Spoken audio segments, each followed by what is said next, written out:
Hello and welcome to another edition of Up Close. We're coming to you from the Three Angels Seventh-day Adventist Church in Wichita, Kansas. And we have a live audience here with us participating. We're happy that you're joining us too. You know, we live in a world that's falling apart for many. Even as we speak, there are natural disasters, if you want to call disasters natural. There's political and social unrest. There are conventional wars of all kinds. And of course, there's the threat and the rumor of nuclear war. All of these things are burdening humanity with, what I'd call a collective sense of unrest. And we live in a media age. I think it even complicates things more. Now, don't change the channel because of that, but I think it complicates things more because we experience all these things kind of in real time, even simultaneously. Even more troubling, perhaps most troubling, is the breakup of the family. No longer are we talking about nuclear families. We're talking almost about thermonuclear families. There is all kinds of unrest. And everything that used to be considered normal, a father, a mother, and children in a nice house with a sidewalk, now has changed. And we have a new normal. And that new normal, unfortunately, is fractured families, splintered relationships. In today's Up Close, we're going to be talking about the fallout that comes from divorce. Now, in this program, we're not going to be talking about the right or wrong in a divorce. We're not going to be taking sides with our guests tonight and say, were you right? Was your spouse wrong? That probably would not be helpful. But what we're going to be talking about is the reality that comes out of any divorce, the fallout that's kind of like radiation after a nuclear holocaust. What happens in the home? What happens to the husband? What happens to the wife? Tonight, there's going to be two things we want to cover. We want to talk about the pain that comes from divorce. But not only do we want to talk about the pain, we also want to talk about a plan. And our first guest is Jan Morris from Wichita, Kansas. Jan is a registered nurse serving in a management position, and she's also the mother of two. And when her husband one night came to her and said that he wanted a divorce, she didn't know how to respond. And here's what she said when she sat down to talk with us earlier. After going through that phase of being angry, then you go through, I think the sadness really began to set in. Spent a lot of time crying, of course, and mourning the loss of not just a marriage, but my whole life. The way I looked at it, when you get married, you envision your future all the way to the end. And I had that picture in my head that we would grow old together and retire, the children would grow up, and these visions of holidays together with the grandchildren. And then I realized that those pictures weren't going to be there anymore, that everything was changed, that everything that I ever thought the rest of my life was going to be like, it wasn't that anymore. And the sadness set in. And the children, my children were in junior high and high school. I have two daughters. And I realized the sadness was really for them. When I would be alone and what I would think about was what happened to them. And that they were now from a broken home. And it was so hard for me to imagine what I had done in my mind, what had happened to them, what we, as a husband and wife, had done to our children, and how their lives were destroyed. That's how I had envisioned it. Their lives were destroyed, and now they would have this label. They were from a broken home.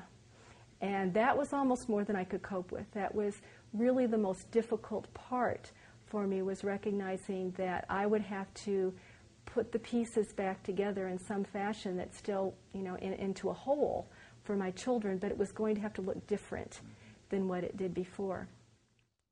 Wow, certainly divorce changes things, doesn't it? And that clip really just kind of summarizes the pain and the reality. Well, let's welcome together Jan Morris this evening to the program. Welcome, Jan.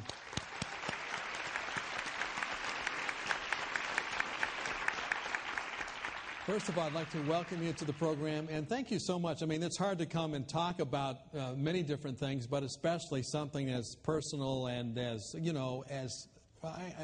affects your whole being when we talk about divorce. So thank you for having the vulnerability to be able to come and talk about that. As I listened to that that clip, as I saw that, I wondered, did this all hit at once? You know, you talked about how everything kind of was coming to an end. That's a pretty sophisticated summary of what happened. Did that hit at once? No, I think what happens is you're kind of numb to begin with. You hear the words that your spouse wants a divorce, and you process it maybe on an intellectual level, but emotionally you kind of go numb initially. And over time, pieces of it begin to sink in. As you have to deal with different aspects of that, then you begin to process it bit by bit. So many people talk about the time when they, signed the final papers, or when they received those or sent those. I don't know what the situation was in your case, but what was that like?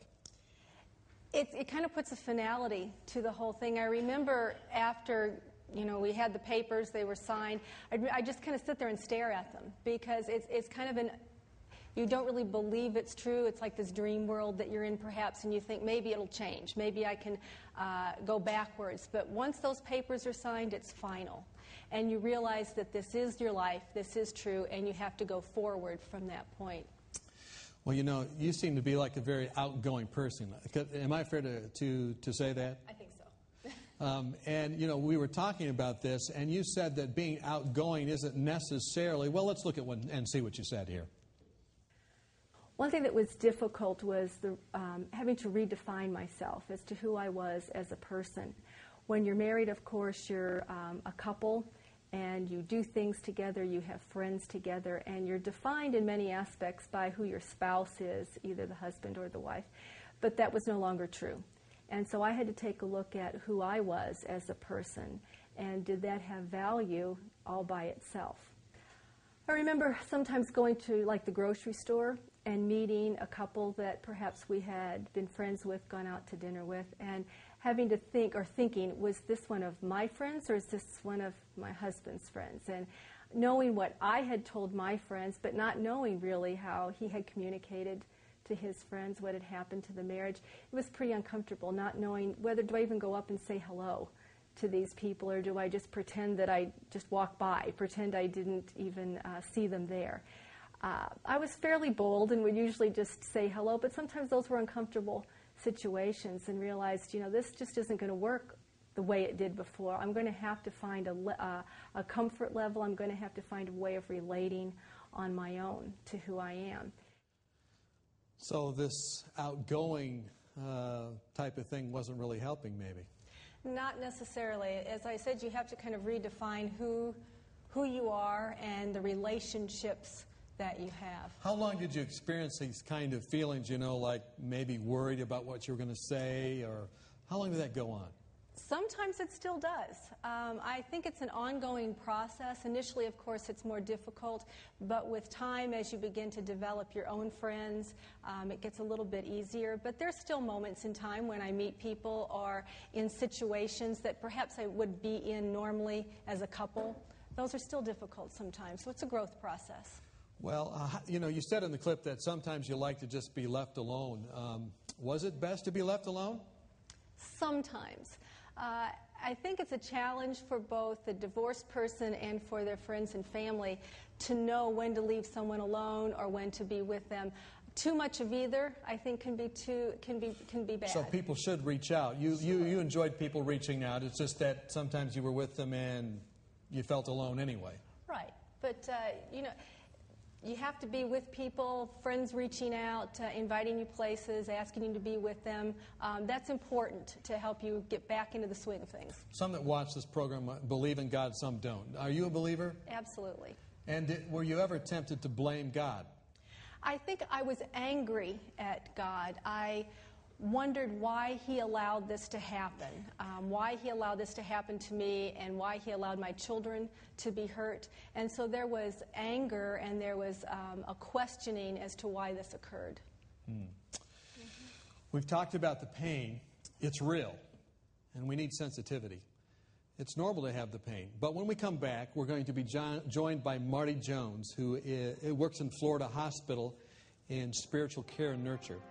And she's going to help us move from the pain to a plan. So stay with us. We'll be right back.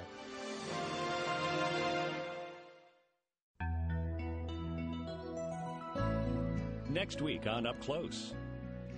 Our topic today fascinates many people and frightens others. We will be examining the mysterious powers and resources of the supernatural. Scientists today are actually detecting evidence of other realms and other dimensions beyond the one that we all function in every day. What was warm and a beautiful experience all of a sudden started becoming a darker experience. Next week on Up Close, the dangers of the occult. Don't miss it.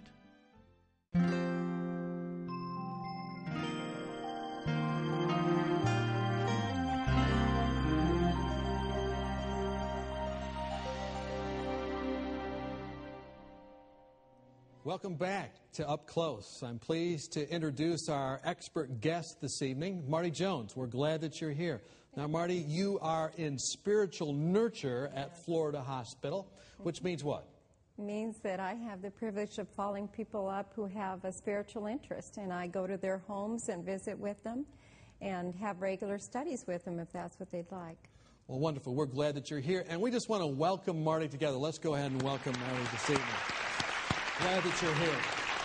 Now, being from Florida, there has been in the past and maybe in the future, there might be some inclement weather that comes through there. So we're especially glad that you're with us. Yes, I'm especially glad I haven't been blown away completely.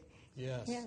And, you know, we have been talking, Marty, tonight about divorce. And I imagine that in your line of work, you see a lot of physical illness. Is that right? That's correct. But a lot of it is probably related to underlying. Yes. Yes? Mm-hmm. And we were just visiting with Jan Morris, who shared some of the pain that came as a result of a divorce. Is the pain that she's describing, is that normal? Very much so. Very much so. In fact, did you notice how she expressed so much similarity between the loss of her marriage and even the loss or the death of a loved one? Did you notice that? How similar it was? She talked about shocked, talked about denial, having to do all this, why me? You know, the anger, all of that is very normal. What other things do a lot of people experience that maybe Jan didn't mention? Okay. Well, Jan did a good overview of what everyone experiences. And I think additionally, depending on the age of the individual, as you know, Don, when children are affected by divorce, their pain is different. It is unique to them. Just like every stage of our life, we are different people. Myself included. It's interesting how ministry, sometimes you draw from your own experience. You had asked previously how many, maybe were here because they have had a loss in divorce. I would say everyone here, everyone who is watching us, has been affected by divorce. And I am a product of a divorced family. And so in my ministry, that has helped me to understand. And I really believe that sometimes you're going to see people acting out, for instance, being rebellious, not wanting to go anywhere where there's a spiritual environment, because you heard her say she was angry with God for a time. So what do people do? They say, I'm not going to go anywhere where God would be pleased to see me. And so they stay away. And many times this is just a result of pain in their lives. You know, you mentioned the children, and you mentioned that you are from a divorced home. Yes. Tell me a little bit about the children. Do you see these types of things? And what kind of things do we need to be concerned, and at what ages perhaps? Mm-hmm. Well, when a child is very young, many times, and I'll give you an example, in our home, we ranged at the time of our parents' divorce from age 14 to age 2. That was a large span in difference in age. The 2-year-old has very little memory at all of Dad, but the older ones had quite a memory. And so we actually were the ones who gave her somewhat of a memory, because we would talk about different things that Dad would do with us, or how he was when we were young and we were a happy family, and then the things that started to happen. So a little child may only relate by what they hear from a sibling. But an older child is taking it in very personally. In my life, I felt that I couldn't trust men, because if my father had left home, what would keep another man from leaving me? Yeah, and I think, that just plays out in different ways, doesn't it? Well, what about the teenager? The teenager usually will act out rebelliously. And that's very typical of them. You know, they're going through that time anyway. Teenage years are difficult for every child. And I sometimes say that children that, quote, escape that, they really never do because they usually have it later on in their 20s. But a child that, for instance, will refuse to talk about the parent who has left, a child who doesn't want to make contact with that parent, a child that maybe acts resentful towards the parent that they're still living with, is acting out, is saying, I'm hurting, something is wrong. Mm-hmm. Just a quest for attention, or maybe trying to get mom and dad to come back together through the conflict? Sure, just so through long the as... conflict, and really what they're trying to say is, this is really bad, this isn't working for me, I'm not happy. And sometimes we'll hear people comment that children are resilient. In many ways that is a true statement, children are resilient. But I will tell you, my friends, that divorce hurts children. And it doesn't hurt them for a short time, it hurts them for a long time. I am 52 years old, and I still at times have to deal with the pain that I felt back when I was 13. With that, all that pain that comes of grieving a loss and everything, talk to me a little bit about rebound temptations. Oh, you know, in fact, I can use another example of my own. In our family, our oldest son had a very short-lived marriage, early marriage, and immediately there was a need in his life to connect himself to a person who would care for him. You know that what happens to us when we go through a divorce many times has to do with our own self-esteem. We feel unlovable. If someone left us, it's because we're just not lovable enough. We've done something wrong. We haven't made this work. And so we almost instinctively seek for someone who will accept us and make us feel that we are lovable, that we are wanted. Doesn't that make sense? Makes sense. And sometimes we do that very early, before our emotions have had time to heal, before really we are restored as a whole person and ready to give ourselves fully to a new relationship. And that's why it's so important to allow time to go by. So how much time would you say we need to allow? Well, certainly you would allow, I would say, a minimum of 3 years. I would say in some cases longer. People need time to heal. Divorce affects us just like the loss of a loved one. We are indeed losing a relationship. You will remember that Jan said how she had envisioned herself all her life with her husband, growing old, having the grandchildren over. That is a true loss, isn't it? When she lost that relationship, that was truly a loss, just like losing a loved one to death. The difference is, of course, with death we have finality. With divorce, it takes longer sometimes. So I say allow yourself the time. It can be really hard to relate to people around us after divorce. Listen to what Jan shared with us next. Being a fairly outgoing person, I don't ever usually have trouble being with people. But in a situation like this, you sometimes, I remember thinking, what if somebody asks me something that I just don't want to answer? And it's like when any change takes place in your life, people are uncomfortable around you as well. They don't know whether to say something or whether to just ignore the fact that a major change has taken effect in your life. And so sometimes it was difficult. It was easier sometimes to just go home and stay home. And after church church was sometimes the most difficult for me. I would go to church, and having been in church for all these years with my family, my husband being there, everyone, and now, my children were older, so it was just me at this point. And that was really difficult to be there watching all these families together, watching the husbands and the wives sitting together in church and sitting there alone. And that was something that I had no idea was going to hit. But I remember sometimes church was very difficult, and I would come home, and those afternoons after church were some of the most difficult times that I faced. Not having anyone there to be with, knowing that there were other people in family units. And even when I was invited home after church, which my church family is wonderful, and I never felt as an outcast or felt alone with them, but even going home sometimes with other people was hard. Because again, here I was, this single person in a family, in a home, usually with other couples all there. And so I still felt alone, even though when I was with a lot of other people. I didn't have someone to go to. It was hard coming home from work sometimes, having had a really good day or a really bad day, and not having anyone there to share that with, and realizing I had to deal with that by myself. Well, Jan, how was it that you worked through that at that time? I mean, you had those feelings, but how did you get through it? You're there at someone's home, and you've been invited. I think it's a process, as we said before, but I came to the realization after a while that you have to become a whole person all by yourself. And as long as you look at yourself as part of a relationship as a couple, and half of that couple is gone, then you can't heal.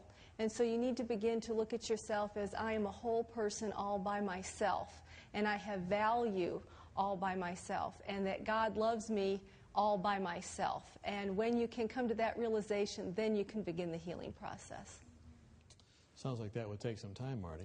It takes time, and obviously she has taken the time. In fact, that's more, for me, lets me know that Jan has healed in many ways, in areas that are so important, because how we feel about ourselves is so important of how we project ourselves to others. Notice what she was talking about on the tape, and how she felt sometimes even around people that she was alone because she was single and everybody was with a couple. But once she started to feel whole herself as a person, then she knew she was contributing to that group. She was no longer just a single person, she was a part of the group. That's a very healthy response to healing. So, Jan, was this like kind of a deliberate thing? You knew it was happening and you said, okay, this is what's happening, I need to do this? Or did someone come to you and tell you, you need to do this? I don't think it was either, actually. I think it was the result of a lot of prayer. It was a lot of contemplation and prayer, and actually seeking the Lord for help, asking what it was I needed to do to heal, what process do I need to go through. And the Holy Spirit, I believe, is what, that's how I was led to understand those things, reading the Scripture and understanding. So you don't come to that, I don't think, all by yourself. Mm-hmm. Well, healing takes time, and we might try a lot of different things to get there, but we have another clip that I think is a defining moment for Jan's experience, and we want to look at that and see what happened in her healing process. The healing really began to take place when the realization, when the Lord finally impressed upon me that I am not alone. I may not have another physical person in this home with me, but that He was always there. And I remember one night, I don't remember what happened, but I was laying in bed crying. It was really hard. And just missing the physical presence of another person to be there with me. And I remember that night I just cried out and I said, Jesus, just hold me. Just hold me in your arms, because I just need somebody to hold me. And it was like it happened. I could just feel this presence in that room with me, and there was a peace there that I hadn't felt before. And that was probably the turning point to when I realized, it's going to be hard, and it probably always will be. There will always be flashbacks. There will always be times or things that will make you remember, oh, what if, or what would my life be like if I were still married? But it was okay, that no matter what I had to go through, that Christ was there, right by my side, holding my hand. That's a beautiful comment, and that's a wonderful testimony, too, of how a higher power, how God can be involved, and that's touching. Now, let me ask you a question. Do you deal with people that don't have that resource, that is turning to God? What would you say to them?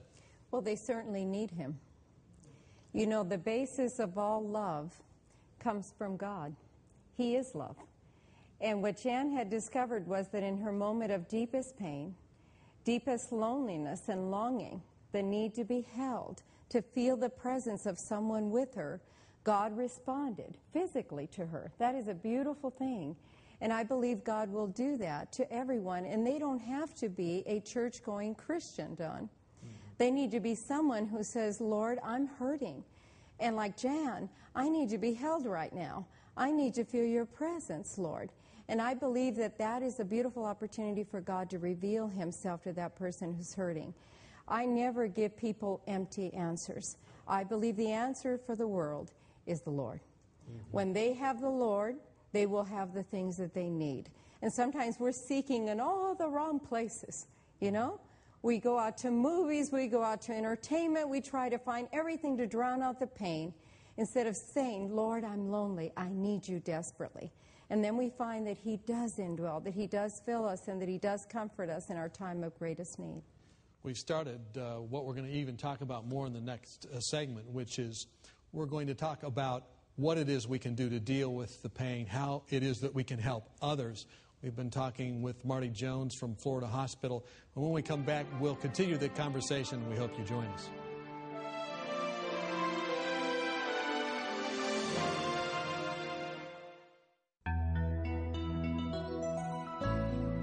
Have you been devastated by a divorce? Are you still sorting through all the pain and hurt? Are you struggling with a sense of rejection and betrayal? If so, we have just the book for you. Find hope and healing as you read The Ultimate Survivor. For your free gift, just write to us today at Up Close, Post Office Box 220, West Frankfort, Illinois, 62896. Or call us during regular business hours, 800-752-3226 or 618-627-4651. Ask for Up Close offer number 11.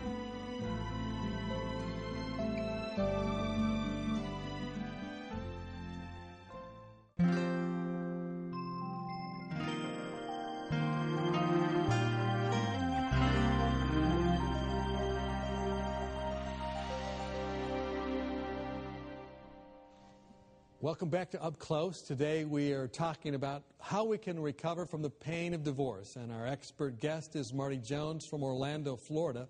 She is the hospital chaplain at Florida Hospital. That's a rather large institution. You see a lot of different people day in, day out. You're dealing with people in crisis and in problems. Yes. And I do the ministry of follow-up there at the hospital. So I visit with people at their homes, Don, and get to know them personally. I develop relationships and friendships through my ministry. Now, we've talked about the pain that comes from divorce. We've talked about the loneliness, about the grieving, about different things. We want to talk about that a little bit more, but then moving towards a plan. How can we help people move from the pain of divorce and have a plan of action? Well, first of all, let's just back up a little bit, because I think it's important to talk about the difficulty and the discomfort. Mm-hmm. You will remember on Jan's tape that she was talking about her own discomfort. The same is true with people who approach her. What happens when people encounter someone who was married before and now is divorced? And it's very difficult for them to just walk up and say, hey, how are you? Because they know how you are. Right. And they're imagining all kinds of things. And then they're thinking, well, you know, I don't want to start talking to her and maybe find out that he did a bunch of bad stuff because we were friends with both of them. And so what happens? We pull back instead of continuing forward and saying, Jan, how good to see you. I'm so glad to see you. I'm happy that I ran into you. I wanted to see how you're doing.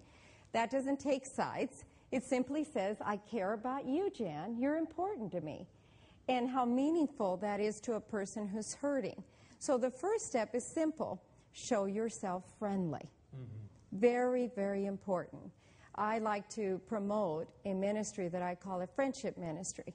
But I believe it touches every aspect of hurting people. The thing that they need the most is a friend. And a friend doesn't have to take sides. A friend can show themselves friendly to both individuals. Well, what about the person that says, well, how are you doing? And then the person really tells them. Yeah, that's a good thing.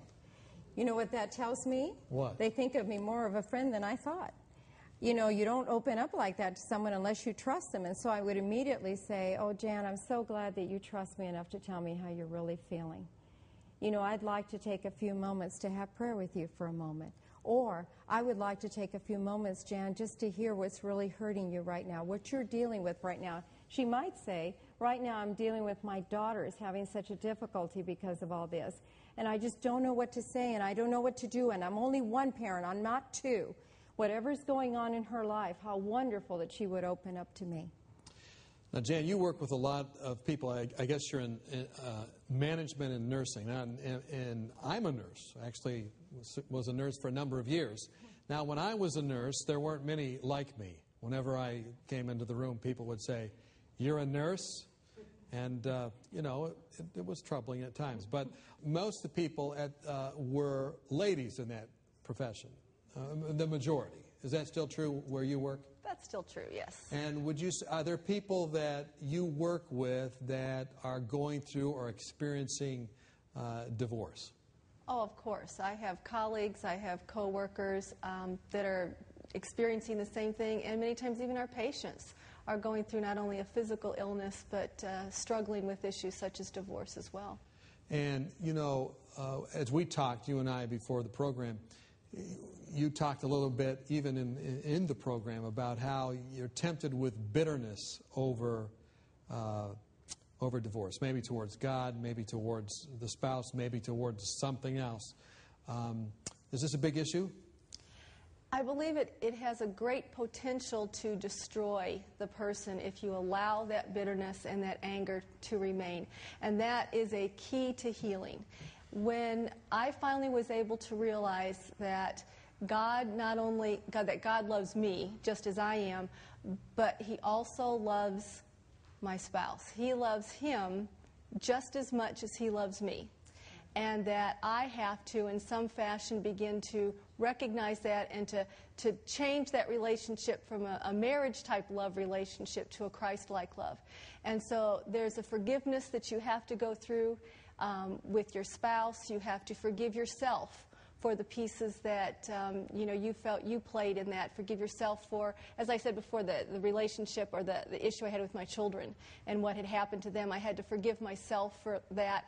And then, of course, you have to forgive God and say, I know this was not your choice, but for whatever reason you allowed this to happen, and you will be there with me through this storm and get me through. Well, that's a beautiful testimony, and it sounds like you've done that. But was it that easy? Oh, no.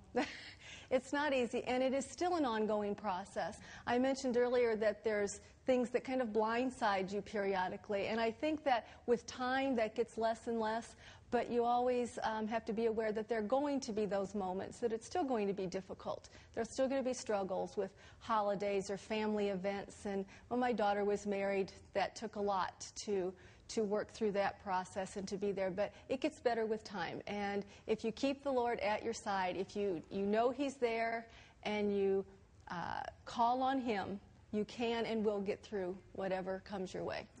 Amen. Beautiful testimony. What about the children? The children, of course, are always foremost, especially on the parents' heart and mind. And I believe that. I love the way Jan expresses herself about her children, her concern in creating that secure home, not having things change completely for them, but continue to make the best environment for them, is a statement of true love. In many ways, I see her placing herself in the back seat, so to speak, so that she is careful about what's happening with her children right now so no further trauma comes to them. That is a very loving and very caring way to respond. Children who have that kind of supportive parent are going to do much better. They just are, because they're going to find that they have the avenue in which to express. They see that mom is able to express to them at times her own pain. Sometimes parents, Don, are afraid to let the children see them weeping, for instance. I remember a time in my own life after my father had left home that I walked into the room and my mother was just crying and crying and crying. And at 13, I really didn't know what to say or do, and I kind of went over there and I tried in my just awkward way, Mom, are you really okay? And I was trying to say something, but I didn't know what to say. And in her hurt at that moment, she just said, yes, I'm fine. You just go ahead. You go do your homework. You just go ahead. Well, she didn't mean to push me away. She really didn't. She wanted to avoid giving me further pain.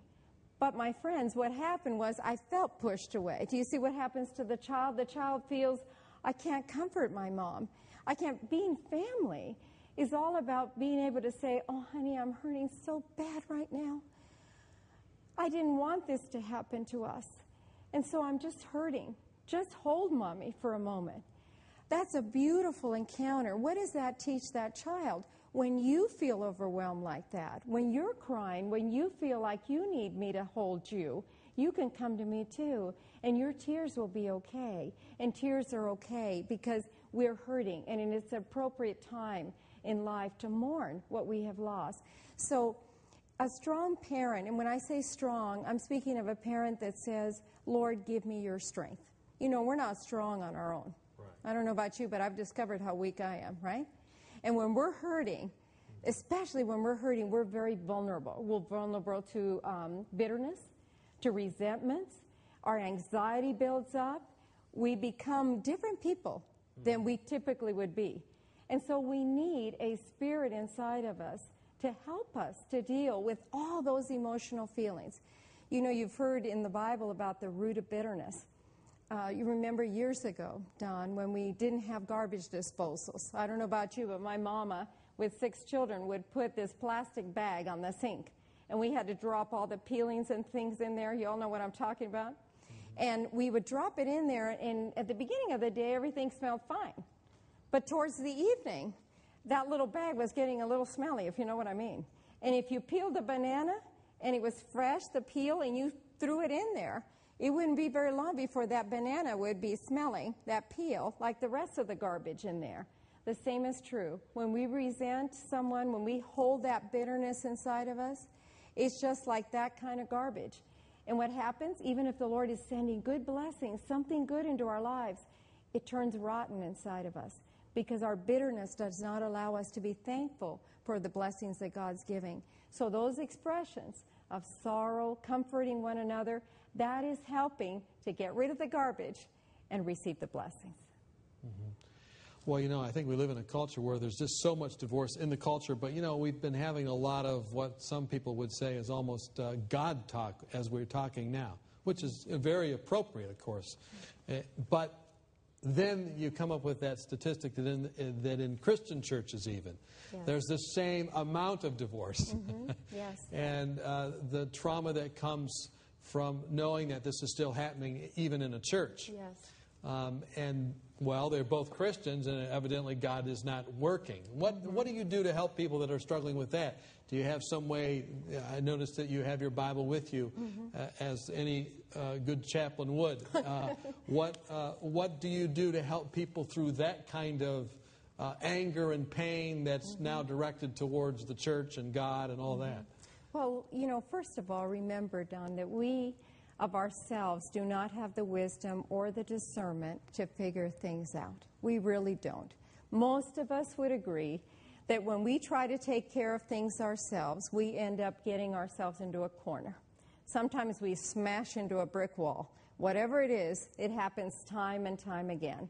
The sooner we realize that we need help from above, and that you're right, the statistics are pretty much even for the Christian as it is for the non-Christian as far as divorce. That tells me something. That tells me, number one, that there's an enemy working on everybody. Would you agree? Everybody the same. Nobody's exempt. And just because you're a Christian doesn't say that is the good housekeeping seal of approval. Now you're not going to get the troubles in your marriage. On the contrary. In fact, I really believe that he will attack that because is that not the foundation or the strength of our society? Aren't our homes, our relationships, the things that really nurtures the good in our society in these United States? I really believe that the attack is being so fierce within the Christian community for that reason. Now, here's the thing. Wisdom does not come from us, neither does the understanding. Proverbs is a beautiful book in the Bible. And it really talks about real good counsel and advice. And here's one. I'm going to add here because it says my son, but I'm going to say, and my daughter.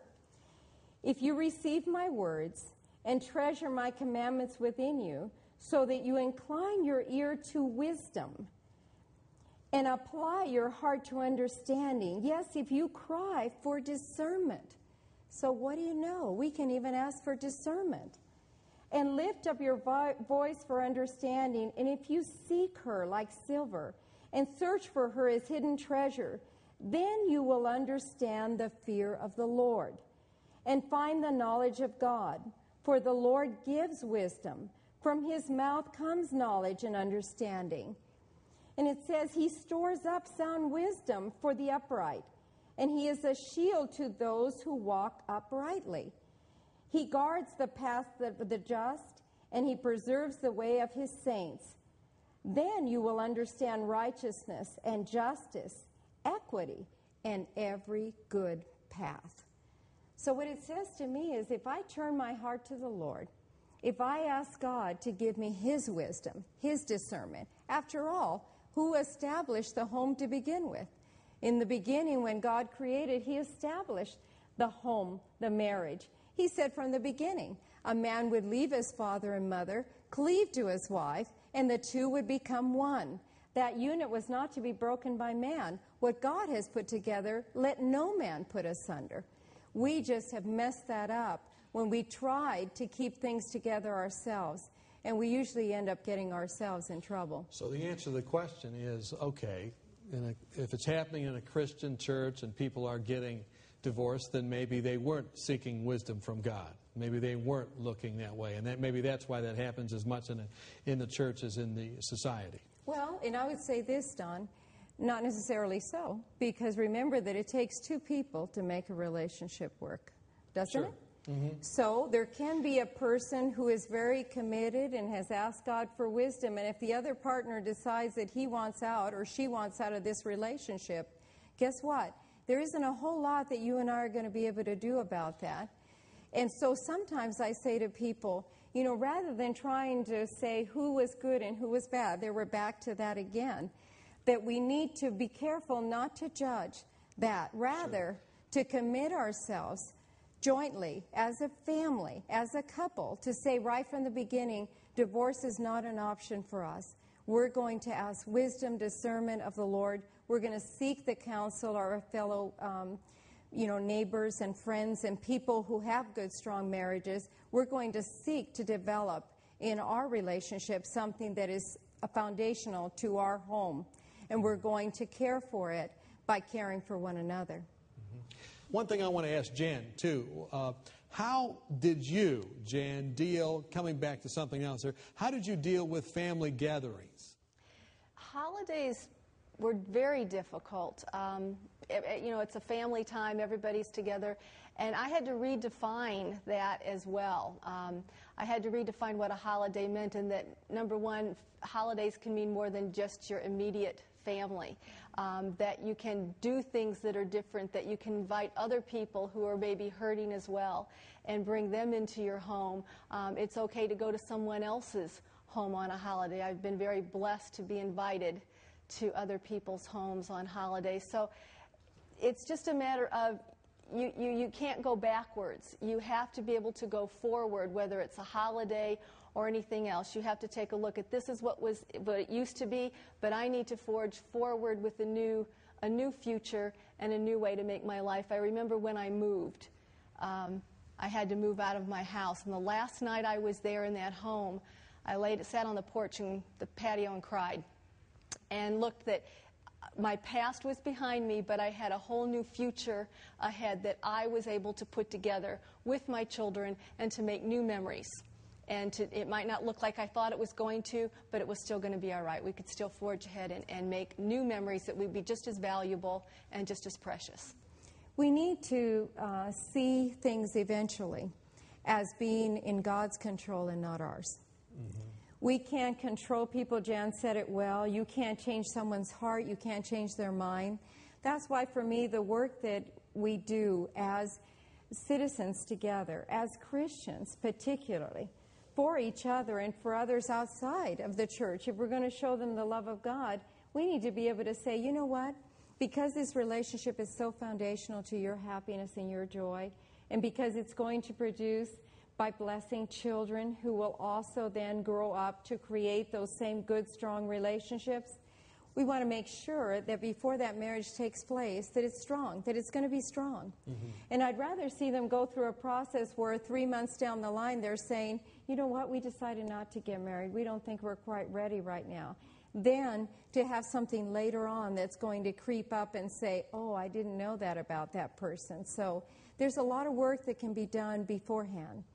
One last question to Jan before we go to our break, and that is, Jan, Did you, have you moved from the time in your life where you're dealing with this pain? You still have some of that comes, but have you moved to a ministry mode? Have you been able to help people that have gone through or are going through what you had gone through? I believe that I have reached a point that I can say that I know I'm a whole person. I know that I have value and that God has given me a purpose in life. And that purpose, that all of us, whoever we are, our purpose is to minister to other people. And so I feel very blessed that I believe that I have been healed, I guess, in terms of the pain overall, and able to share what I've learned with other people. Thank you so much for sharing. It's been a joy to be able to interact with you. And we're going to be interacting now with our audience a little bit. Coming up next, we're going to take some questions from our live audience. So please stay with us.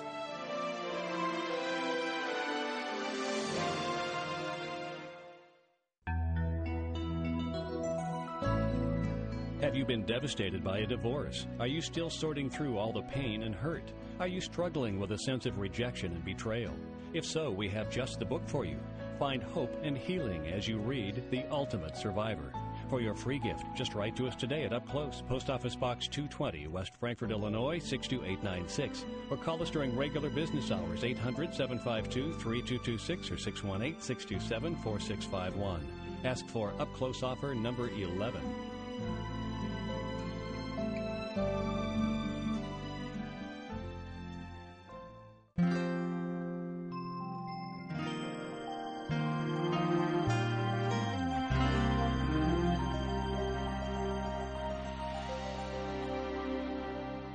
Welcome back to Up Close. We've been talking today about recovering from the pain of divorce, and we'll take some questions from our audience at this time. What's our first question? My name is Eugene Pruitt. In my work, I'm often meeting new people, and I'm wondering if divorce is too touchy or too personal an issue to bring up in an initial meeting or conversation. Should I try to help then or wait till later? I would say establish a relationship first. You know, divorce is a very private and personal thing, isn't it? It's a private matter, and usually people are very sensitive about it. You heard Jan express that tonight. So you want to make sure that you've established a relationship first so that person feels comfortable with you. And of course, I think that's an excellent question in another sense, because people can sometimes establish that so quickly. I mean, Jesus with the woman at the well had that ability. Sometimes that can happen, but it better happen or you're in the wrong area. Hi, what's your question? What's your name? What's your question? Hi, my name is Kim, and I was wondering if you could tell me what specific things parents can do to help their children cope with the pain and loss of divorce, short-term and long-term. Specific things. Yeah. Well, short-term, of course, the first thing is to allow the children to mourn with you. That's so important. And we talked about that tonight when we talked about expressing tears and all of that. Long-term, it's really important to continue to provide the assurance to your children, in other words, in the things you say and the way you do things, that says we're still a family, we still are a home, we will always be a family, we will always have a home, you are secure here, even though right now we're hurting. That's long-term very important. Next question. Your name, your question, please. My name is Catherine. I was just wondering, what advice can you give to children who are parents are going through divorce? How can they heal? Oh, wow. You know, and there again, my friends, time. I wish I could make it faster for anybody, but we cannot go over grief or under grief. We go through grief. And we can't go it alone. Jan said it tonight. We have to do it with Jesus. So I would say to anyone, make sure daily you're committing your pain to Jesus. And then say, Lord, please help the pain that I'm feeling today to be of some good, not only to me personally, in other words, for me to learn something from it, but that I might encourage another one who's going through a similar pain. So be open to talk to your family, to your friends, but above all to Jesus. So with the children, do you think that spending more time with them is important after divorce? Oh, absolutely. Absolutely. In fact, families ought to spend intentional time together following any crisis, a death, divorce, people moving away from the community that you've been very close to and now you're distant. It's really important to say, you know what? After school, for instance, let's say that mom is home, and let's say that you can meet after school, like around 4:30. We're going to have just a little family council. We're going to talk about how our day went today and how we dealt with some of the things that came up because of the pain we're going through. So definitely, and you can do that in the evening. Spending time together is very important, whether scheduled or whether you just make it a point as a parent with younger children to say, I'm going to take some additional time at the park. I'm going to go somewhere with my kids where they can feel free to talk to me, where they can express what's going on with them. Good question. We have another question. What's your name? What's your question? My name is Susan, and my question is, what's an appropriate word to say to somebody who is contemplating a divorce? You know, I think that it's important to be very honest with people. And I would say it really hurts me to hear you say that you're thinking about divorce, because I know how much it must hurt you. Do you need someone to share with? Because, my friends, all of us go through these experiences. And so let them know that it hurts you just to know that they're hurting. And that will open a door for them to talk to you. When people feel like, oh, she doesn't understand my pain, I shouldn't burden her because it's my hurt, you're not bearing it. But the Bible tells me don't turn from your own flesh, doesn't it? Don't turn from your own flesh. So enter into that experience with them. Be willing to walk through the hurt with them. Say, I'm here for you. That's what you're saying when you say, I hurt for you. Thank you for that question. We have another question in just a minute. But, you know, helping people move through that time period by just being there with them and letting them know that being divorced is not going to maybe solve all the problems is maybe important too, wouldn't you say? Well, yes, but remember too, Don, that it's really important not to make a judgment as to what's going on, because sometimes you have very difficult circumstances. For instance, I think of issues of abuse, for example, you know, incest. There's a lot of serious issues going on out there. Sure. And we need to be very careful not to move into, oh, don't do that. That's a horrible thing to do. I happen to think divorce is tragic, period. It's hurtful, it's damaging, all of that. But I want to get deeper. I want to know what is it that this person is dealing with. And the only way I can do that is make myself available. Walk with them. Mm-hmm. Listen. You ought to listen a whole lot more than you talk. A whole lot more. Thank you so much for that. Next question, please. State your name and your question. My name is Dennis Stefanik. I was involved with a divorce in our family, and that I was 13, as were you. But my question has to do with adult children whose parents go through divorce. How might they relate to those parents? Mm-hmm. You know, it's interesting. Pain is different. By that I mean that you're able to express it differently as an adult than you may be as a child, when you maybe act out in different ways like behavioral issues or problems. But adult children also go through mourning and grieving when their parents divorce. Some people act like, oh, it's not going to matter, I'll wait till they're older and then I'll do it. We still hurt. And so there really is not a difference as far as that they feel pain. Rather is how we're able to process it. And I would say that if you, as parents, continue to urge them to stay close to you and be open and talk to you about those things, that is the best thing that you can do for an adult child. They will be able to respond to you. Mm-hmm. Do you think that there is a time when you need to tell the children, for instance, going back to that other question, that it's not their fault? Oh, absolutely. Absolutely. Children right away internalize things and they think, I must have done something to make mommy or daddy mad at each other. That's how they think. They absorb the guilt. And that's a very good point, Don, that you bring up. And so sharing with the children right away, you didn't do anything wrong to cause this. This is something that mommy and daddy are dealing with. And it hurts us to have to be going through this because we love you so much and we don't want to hurt you. But it was not about you. Mm-hmm. Yes, that's very important. You know, Marty, as we're closing this program, what are some final thoughts that you might have that you would like to share concerning moving through the pain of divorce? Well, first of all, let me say how wonderful it's been to talk about this topic. As you know, it's very personal to me. And I will tell you, my friends, that my commitment in ministry has been that I believe that one came who could set the world free from all of this. And that one was Jesus Christ.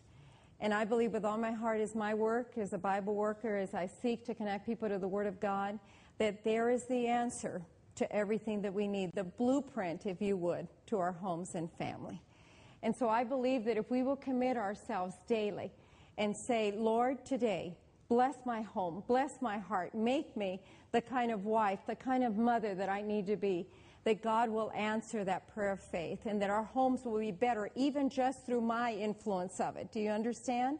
So daily committing, fighting that good fight, rolling up your sleeves and saying, no, devil, you cannot have my family, because my family is God's family. And I'm going to make every effort to keep them strong and to keep them faithful to the Lord. It takes a real effort on our part, daily committing our hearts and lives to Jesus. And I believe that He wants all of us to have whole and happy homes. I believe that. And so I would invite each one of us to just recommit our hearts and lives to Jesus and say, Lord, you make the difference in our homes. I want to start today, and you will see the doors open, the fellowship, the counselors, everything that you need will come together because the Lord will set them in your path. Thank you so much for that. We'd like to thank our guests for being with us. First of all, I'd like to thank Jan Morris for being with us. Thank you for sharing your testimony with us. And I'd also like to thank Marty Jones for being with us. And I'd like to thank you for being with us as well. You know, as I've listened tonight and as you've listened as well throughout this program, we've sensed that people have pain, but we've also sensed that God has a plan. And wherever you are, you may say, I didn't hear anything in that program that helped me. Or you might say, I heard a lot of things that helped me. But wherever you are, I want you to just have a picture in your mind of a mountain. And there you are. And you don't know where to go. Maybe the people next to you have caused you pain. But I want to encourage you to look up at the top of that mountain. There's a text in Revelation that pictures Jesus on top of a mountain. And you're looking at Him, and you start to walk up, because when you look at Jesus, there's no one else that you want to look at except for Him, and you start walking towards Him. And as you're walking towards Him, really the distance between you and others that He wants you to be with is getting less and less and less and less. And when you get right next to Him, God has a plan for your life. He has people for your life, and He'll bring you together at the top of the mountain with Him. So wherever you are, Jesus is close to you now. As you're looking to Him, He's looking at you. And when you come together, He has a plan and a purpose for your life. Thank you so much for joining us. Thank you, Marty, for being with us. Thank you for joining us on Up Close program.